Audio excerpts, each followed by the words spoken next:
This might feel a bit out of my wheelhouse from what I normally talk about on the channel, but I actually had an entire video I was planning asking if Cobra Kai adhered to many of the motifs common to shonen anime and manga. But that script ended up being a bit messy and didn't check enough boxes to really justify the thesis. So instead, I just want to talk about why I love the series. It's also now available on Netflix, so go watch it if you haven't. It gets my full recommendation. But I also say that because I will be talking about events from the first and second season in a broad sense, so a spoiler warning is still warranted. Alright? Cool.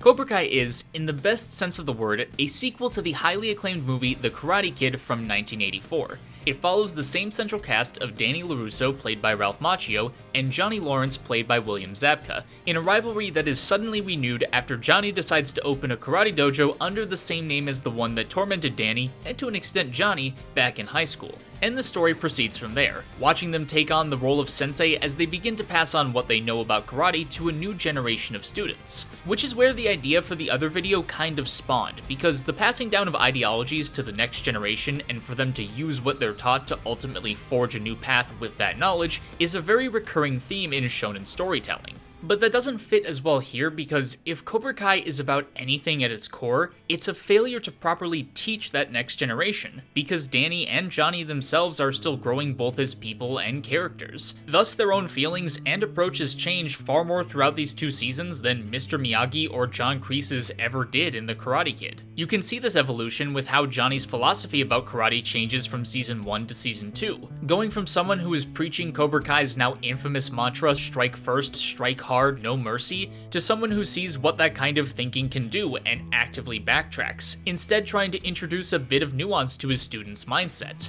Even a touch of empathy, you could argue, which is another big thing any good shonen series will teach the importance of. But you have to learn to think not just with your gut or your fists, to really use this. Meanwhile, on the other end of things, you have Danny attempting to pass down what Mr. Miyagi taught him to Johnny's estranged son, Robbie. The only problem is he doesn't fully convey some of the most important aspects of karate that Mr. Miyagi taught him. Karate here. Karate here. Karate never here. Wait, where did I see that again? To really use this.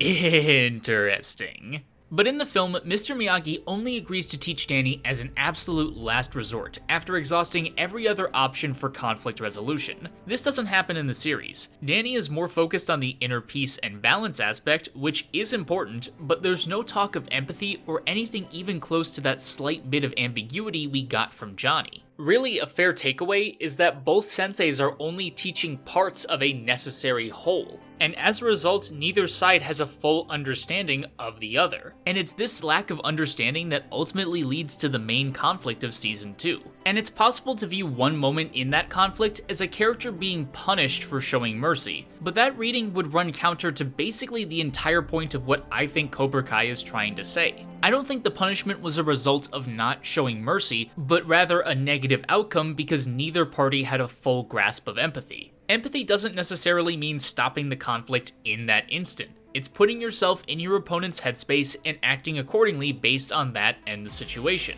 This wasn't a typical fight with rules or a referee, it was an emotionally charged brawl with no indication one of the combatants had accepted the results of the fight. Cobra Kai is, in my view, all about that understanding, that empathy, and the struggle to practice it either in a fight or everyday life. I say that not only because of this interaction, but because Danny and Johnny, whose rivalry has constantly had them at each other's throats, actually have, on two separate occasions, seen beyond their history together and bonded over some mutual interests and shared pain. Without really meaning to, they managed to somewhat understand each other. They're among some of my favorite scenes in the series because it becomes clear just how much these guys have in common, seeking out father figures in their senseis because they lacked one growing up. A cycle which we now see repeating itself in Miguel and Robbie. But as much as it might sound like Cobra Kai is just retelling the story of the Karate Kid, in practice it really isn't. Rather, I think it's building off the strong foundation set by its predecessor and telling a more nuanced story. This is apparent in the dynamic between Johnny and Miguel,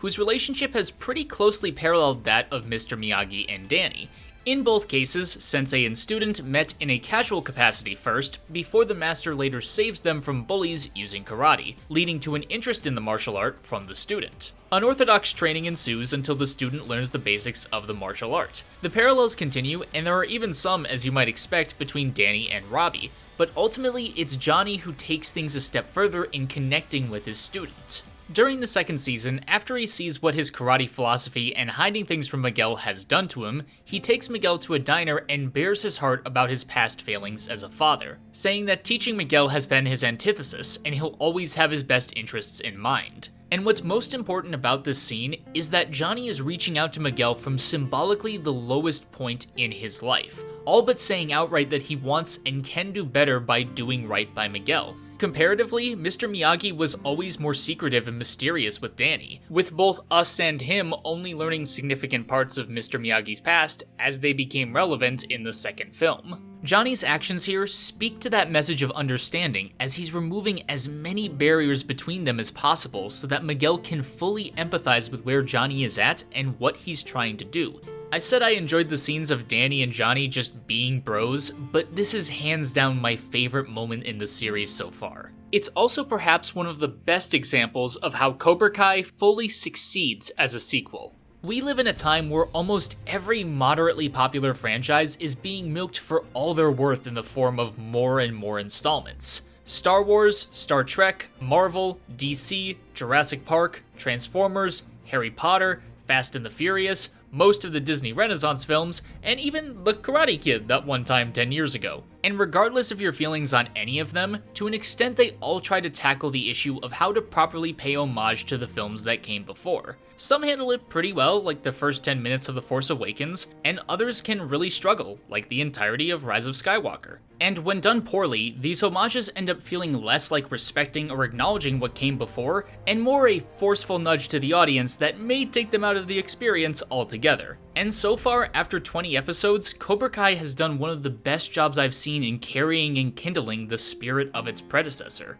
While the series is littered with references both subtle and overt to the original film trilogy, they never feel like hollow callbacks or reminders for the sake of it. Even when it comes to those more overt references, they're almost always incorporated in an organic manner, used to either teach a lesson or reinforce an established motivation or character dynamic. No doubt part of this is because Ralph Macchio and William Zabka are executive producers of Cobra Kai, and judging from the interviews I've seen, they genuinely wanted to be involved and were excited about the project. The writers that pitched it to them also have an incredible respect for the films, so when you add it all up, it's no wonder they've done a great job in the homage department. From references to evolving the message and lessons of the original film, there is a genuine sense of wanting to properly continue a legacy, which is the sensation I get whenever I rewatch this diner scene. It's something that belongs almost entirely to Cobra Kai, yet it encapsulates a continuation of what the Karate Kid started.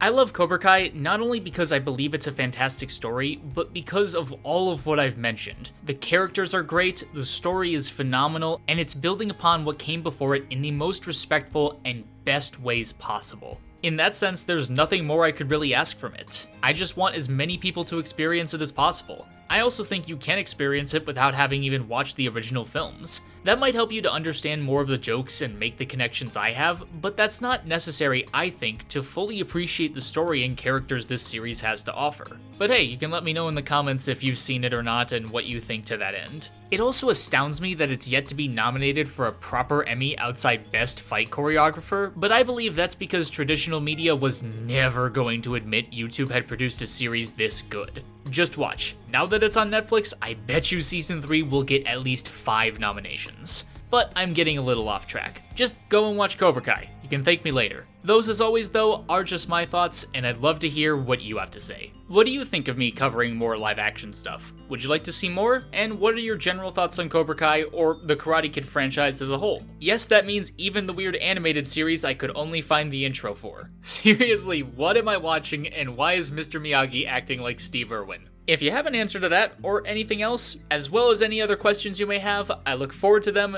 down below. Thank you so much for watching though, and as always, an especially big thanks goes out to my awesome patrons, OverjoyedSoup, MVPino, Carjose, and everyone else whose support helps make videos like these possible. Links to that Patreon if you'd like to join them, my shirts, and everything else are either down below or on the screen right now. Be sure to hit that like button and click that bell for notifications so you know whenever a new video goes up. You can also follow me on Twitter or Twitch. Thanks again for watching, stay awesome, and I'll see you next time.